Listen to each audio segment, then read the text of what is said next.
It's Mike Garafolo from the NFL Network. And we're going to get to Tommy Devito. I can't wait to talk to him about Tommy Devito. But we do have to talk about the Chargers and the fact that Justin Herbert, Mike, has that successful surgery on that finger. He's going to be out for the remainder of the season. It looks like a lost year for these Los Angeles Chargers. And therefore, is it the end of the line for Brandon Staley? That seems to be the expectation from everybody that I talk to in and around the situation. The Chargers haven't really said for sure that is what's going on here, but we knew coming into the season that Brandon Staley was pretty much on the hot seat and was going to have to prove that he still had command of that locker room, and he did coming into the season. I don't believe that he still has it now. I believe he's lost that locker room at this point based on the conversations that I have had. He's lost his starting quarterback as well, so the chances of them making the playoffs, they're extremely slim right now. I would say they're virtually none with Justin Herbert missed for the rest of the season. Brandon Staley tried to deflect earlier this year when he was asked about his coaching and saying that he was confident in his defense and the play calling and all that stuff. And it's like, okay, fine. Defensively, he was a defensive coordinator. Defensively, you could argue that things were okay, but you're the head coach. And this is a team that has made crucial mistakes in key moments of games this year. His fourth down decisions, trying to abide by the analytics, have been disastrous for the most part over the last couple of years. I know he's tried to be aggressive in that department. It just has not worked out to this point. I believe these are the last couple of games in the Brandon Staley era for the Los Angeles Chargers, and the people that I speak to that have a pulse for this kind of situation agree with me. As for the Dolphins, I mean, hey, they still have a terrific record, but Monday could not have gone worse, right, Mike? I mean, you have a chance to take over the top seed in the AFC. You blow the late lead. You have multiple players injured, including Tyreek Hill. Is there any concern in Miami? Because they've got a tough schedule ahead of themselves right now. They do. They really do. And really, the knock on the Dolphins is they haven't beaten the quality teams. They've beaten up on the bad teams, which really they should have finished off the Tennessee Titans, who are well below 500 at this point, were unable to do that. And you saw the difference when Tyreek Hill left the game.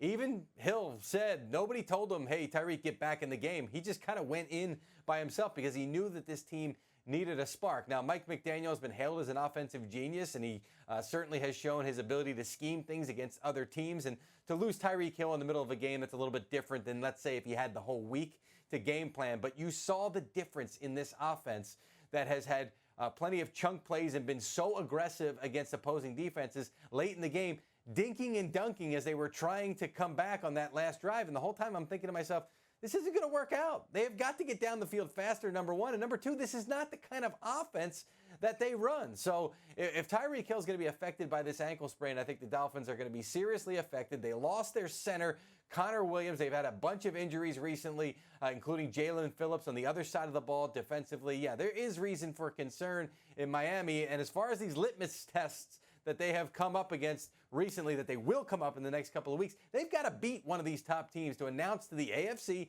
and the NFL in general that they're not just going to beat up on these bad teams, and they are a team to contend with in the postseason. All right, let's have some fun. Let's talk about the New York Football Giants, Mike. They've won 3 straight games, and as you can imagine, Mike, and I know you're very close to this group, the New York football media is handling this in a completely rational manner. Take a listen. Brian, I know this is probably gonna make you cringe a little bit, and I want to say that I'm not comparing Tommy to the greatest quarterback of all time, but you were on the staff in New England when the 199th pick came out of nowhere and took over the team. Go ahead. Yeah, I mean, we're 4 games in. I know. I do appreciate the question, but.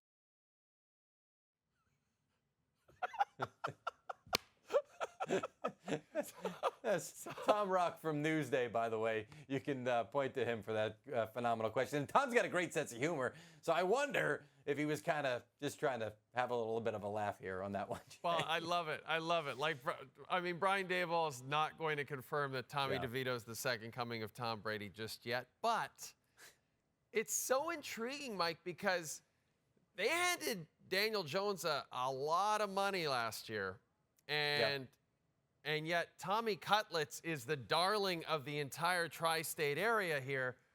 He's the quarterback of the present. But is Tommy Cutlets the quarterback of the future for these New York Football Giants?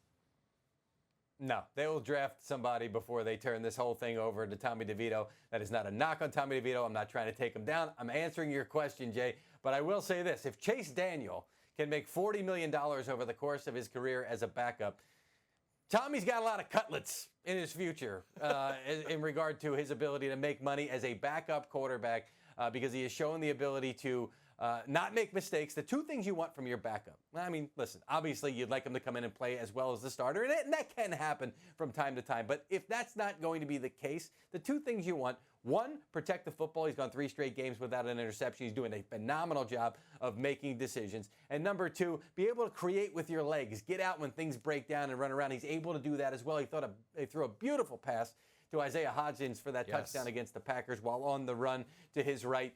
So he's earning himself some money as a long-term spot starter, backup type guy, and it's a great story. It really is. And I give credit to the Giants coaching staff for being able to get this offense and this team moving in the right direction after a disastrous start with Daniel Jones. We talked last year about how great they did with Jones coaching him up. They're doing a great job of coaching up Tommy DeVito. And look, I talk about how much money he's making himself in the future. Let's talk about him. Let's talk about Sean Stellato, the agent for Tommy DeVito. Jay, I've known this guy for like 20 years. I could tell that Sean Stellato is a Jay Onrait type of guy. I've known this guy for about 20 years. He is a character. He always dresses the way that he's got the Italian horn with the diamonds on it. That's what he's wearing. He's got these custom suits that he wears. He doesn't have a lot of high-profile clients, but when you cover the NFL, you come across the business of all his guys. He is a character that I've known for a while, and to see the way the nation is now being introduced to him and reacting to him is quite the chuckle for those of us who have known him for a while. You know what? For a franchise that had such a disastrous start to the season, it's just such a wonderful thing to see this spectacle around DeVito and his agent and the Cutlets and his family and this thing. It's just it's a wonderful thing to see. And I'll say this, at the next DeVito family tailgate, you can be sure that Mike Garafolo will be there. Thanks for this, buddy. I would have been there. I had to stay home for my wife's birthday. Otherwise, I would have been there stuffing my face.